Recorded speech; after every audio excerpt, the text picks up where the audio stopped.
uploading videos like this, videos where we look at events that are called supernatural. Why are we doing this, you might ask? Because there is more to this world than what we're being told. Together, we will search for the answers. We hope you join us. A simple cube used for storing office supplies. Or is it? In his book, A Land Unknown, Hell's Dominion, Brian Melvin describes miles and miles of cubes, each one containing a person suffering the same punishment they inflicted on others before they died. In 1980, I was a rough and ready kind of a guy.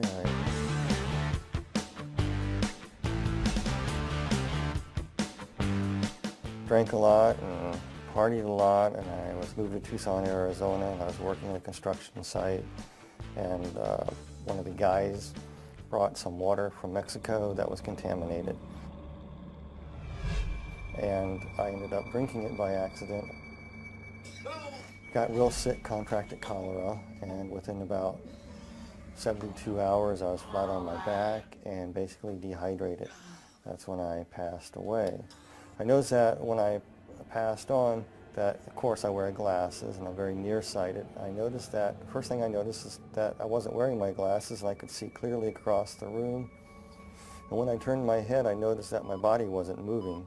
And I was lifted right out of my body and hovered over my body, looking down at myself and looking around. And next thing I knew, I went through the ceiling of the room I was in, and I was transported into a very, very, very black, dark void.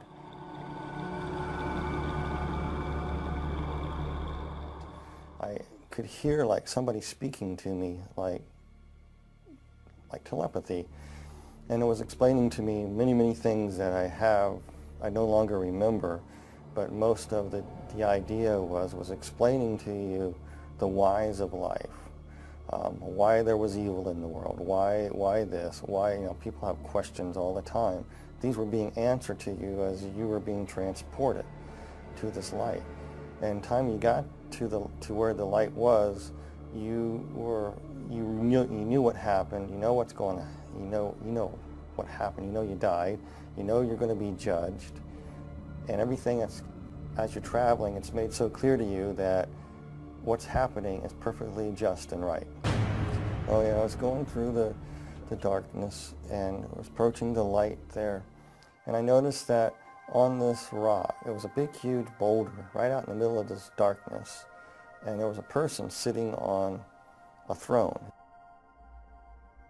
And the individual that was sitting on it was emanating light, very, very powerful, bright light. And there was a love and compassion too, but also a firmness and fairness emanating from this person. And I'm going, who is this? And the basic question that was coming to me through this thought was, look what you have done with God's gift. It was actually Jesus was speaking this to me. He said, if I let you into heaven with what you know now, that I'm just, right, perfect, you would misuse that and keep sin alive in heaven. You can't come in. He told me it was granted to me to see a land unknown that's best forgotten, but will not be left unseen. That was it. And then he took out all these keys out of his robe, just pulled them out. And as he pulled them out, you could see the scar where the nails were kind of like in the wrist area, and it kind of pulled the bones apart. It's kind of traumatic looking. And he had these keys, and the keys were odd shapes and design. And he walked over to a place, and he stuck this key into this, looked like a gate. And a door opened. Then the veil came over, and it was dark again. I couldn't see it. All I could see was the Lord.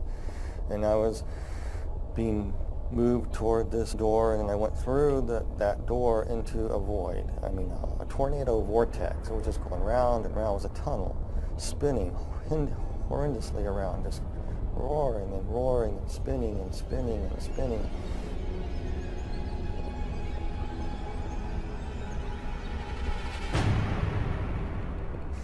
And it smelled horrible. I could hear these screeches and noises and sirens. The most thing I remember the most was slurping noises. And and screams, and I could feel heat, really hot heat. The next thing you know, I was falling through the sky. It looked like the sky, and I hit the ground.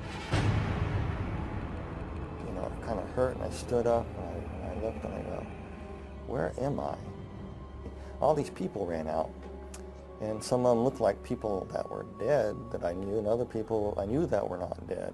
And they come around me, slapping me on the back. I said, they got there awful quick because the house looked far away, but all of a sudden they were there, slapping me on the back, welcoming me there. But something just wasn't quite right with them because they looked weird. They had yellow glints in their eye, and their eyes were almost reptile-like. I looked over and I saw what looked like my best friend turn into somebody else. And I said, hey, wait a minute, you can't do that. You're not who you say you are. Who are you? And then all of a sudden I looked around and I go, all these people around me are not people. They began to morph into what they were. They were ugliest creatures I've ever seen. Reptile-like, some of them, they were just god-awful, like rotting vegetables, and they were distorted and twisted, and they were not perfect by no means. And they were just filthy, smelly creatures. And they were just starting to come at me like they're going to shred me to pieces. And one tried to grab me right across my chest, and one tried to grab my legs. And while they're trying to tear you to pieces, they backed away, and this one that looked like my best friend earlier, who morphed into different people, came up to me. It was he was about 4'8", looked like a sort of half dinosaur, a reptilian type creature, and it was hissing and spitting at me, and was speaking in a language that I didn't know what it was saying at first. I was telling, and it was broken in English. It was telling me to come, follow it, follow it, follow it. So he motioned to me, and we took a few steps, and all of a sudden we were at the end of the horizon. That doesn't make any sense, but we came across to what looked like the end of the horizon. You couldn't go any further, and I couldn't understand what it was. And yet I could look out, and I could see all this vast fields and mountains. And then that creature stuck its hand in this horizon, and he ripped it open like a veil, and he stepped out of it up onto this road, and he telling me to come, motioning me to come. So I did the same. I just went ahead, I got out, and the next thing I knew, I was on a large, wide, dusty, flat road. I just came out of a cell, a cube. It was around 10 by 10 foot square. It could have been 14 by 14. That's what the dimensions were.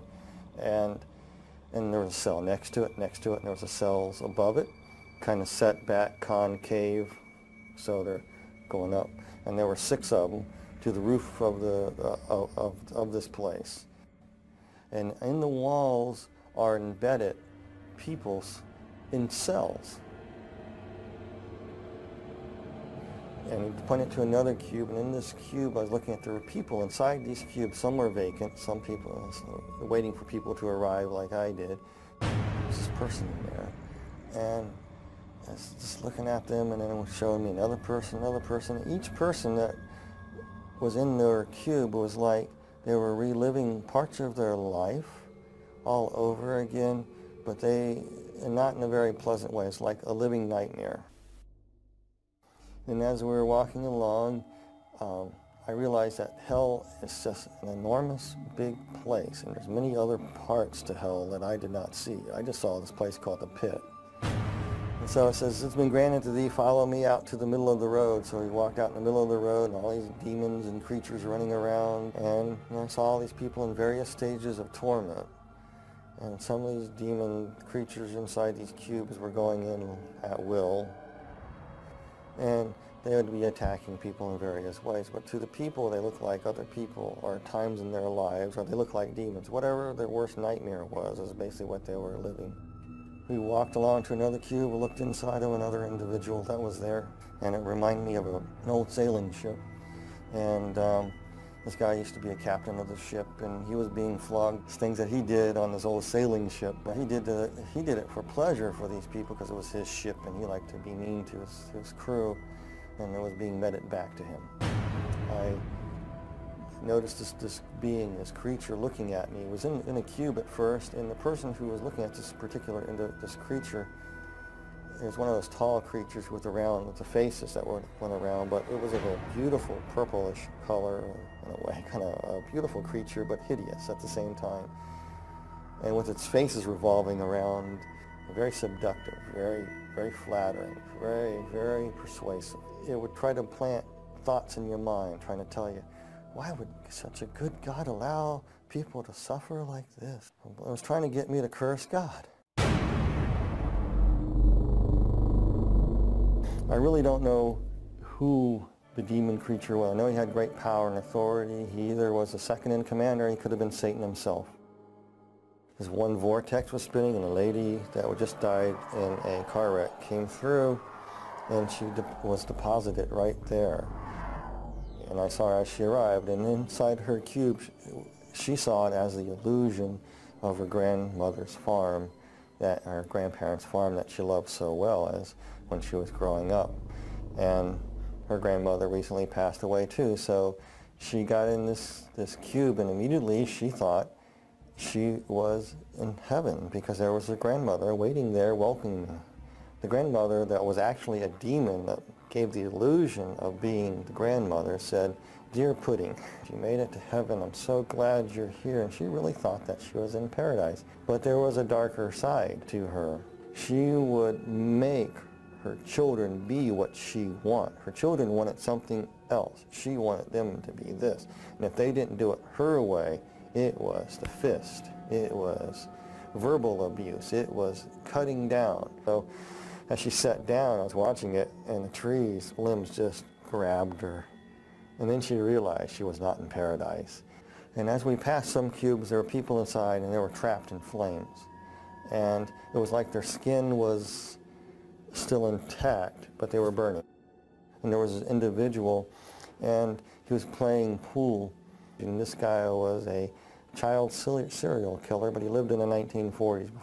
But he was in this pool hall playing this pool before the punishments would commence again. He thought he had a break. And then these people in there would torment him and come and run and just grab him and tear him up. And out of the sky I could see this big demon coming down. It reminds me of a snake. He just gobbled him and swallowed him. Then all these other little demons came up and said, that's no fair. We didn't have our chance with him yet. Regurgitated him back up. He was whole. I know this sounds really bizarre, but that's what happened. Then all the other little demons, little teeny things, about 1 foot, 3 foot tall, just jumped on him. And he was powerless. And they were beating and clawing him. And there was no rest for this guy whatsoever after that. It was constant torment. Everything that he ever done was being justly put back there. I came to a cube, and I was looking at this, and this was a woman. She was dressed in fine garb. She was a temple prostitute, basically what it was. And she was somebody who died in Corinth around 69 AD. For a price, she would have a newborn son. For some reason, their religion was some strange thing. When you have a newborn son, you can offer it into a statue, and there's flames underneath the statue. You put the baby on the statue, and basically the baby would be cooked. And here she is in this temple. There was no let up to her torment. It was almost like all the little babies that she burned that were hers and other people's were tormenting her, mocking her, pouncing on her, just crawling and tearing her up. And she just screamed, and I had to turn away and walk.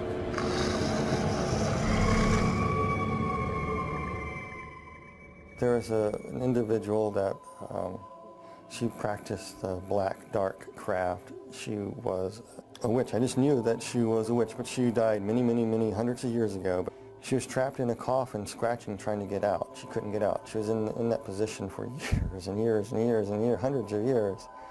And then finally, when she got it open, all the demons would pounce on her.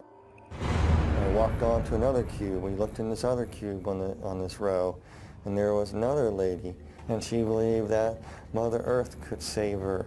And then if she honored the trees and the rocks, and she was into this nature thing, and part of their religious practice that she would practice would be getting out in the fields and dancing around a fire with a bunch of other people doing the same.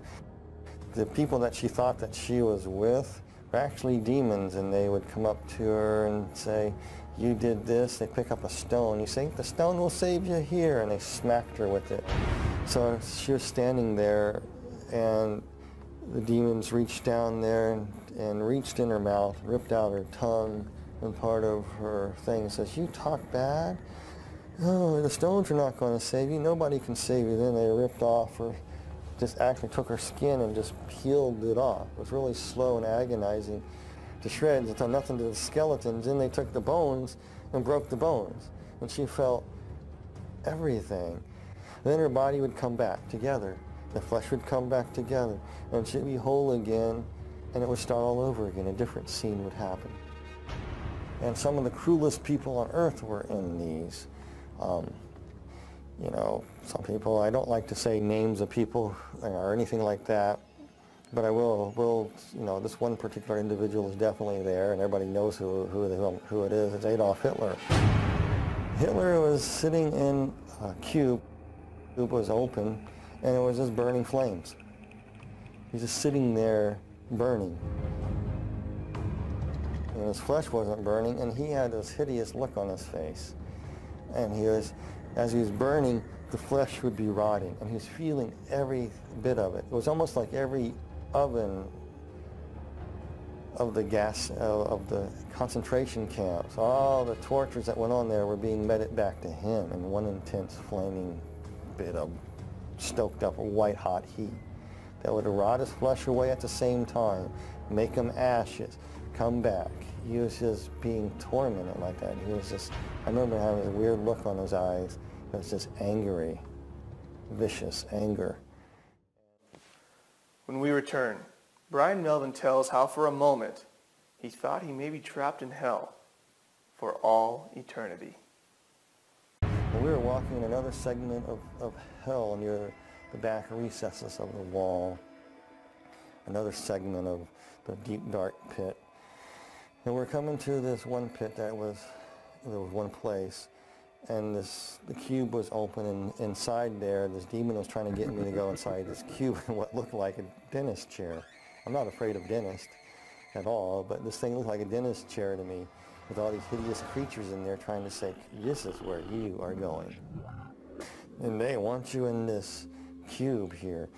And they were trying to get me in there, and I didn't want to go. And this part is very hard for me, because you got to understand, you are so scared. This whole time you're there, you're just saying, "Jesus Christ, Jesus Christ, Jesus Christ." By that time, I was probably saying "Jesus Christ" so fast, "Jesus Christ" so fast that it was a blur. That's all I can say. They wanted me in this cube, and I was scared. I didn't want to go in this thing. And like I said, throughout the whole time, you felt a connection with somebody from above, the Lord. And then all of a sudden, you could feel something coming for you. I was so petrified, I couldn't distinguish what it was. You could feel the footsteps walking behind you, and the ground thundering.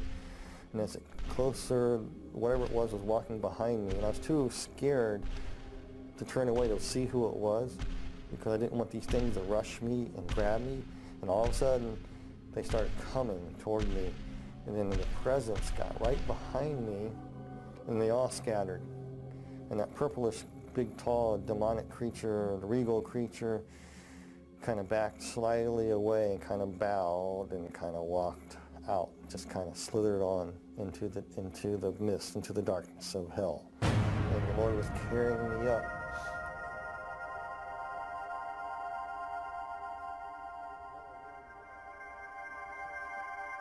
And I knew who it was. It was Jesus. He picked me up. This part I remember though so clearly. He just picked me up in his arms, and I could see where they crucified him. As he's holding me, his bones were pulled apart. He's saying, "You pulled apart my bones." And he carried me. And kind of floated through the air and went through the center of the bottomless pit. I went straight up. I remember bits and pieces of being taken to a hospital and waking up in a hospital room. and nurses poking me. And when I woke up out of this thing trying to breathe, I grabbed the doctor and said, "I'm not in a cube, am I?" "I better not be in a cube." And the doctor says, "No, you're in a hospital." And from it, I was no longer an atheist. There was a God, there is a heaven, and there is a hell.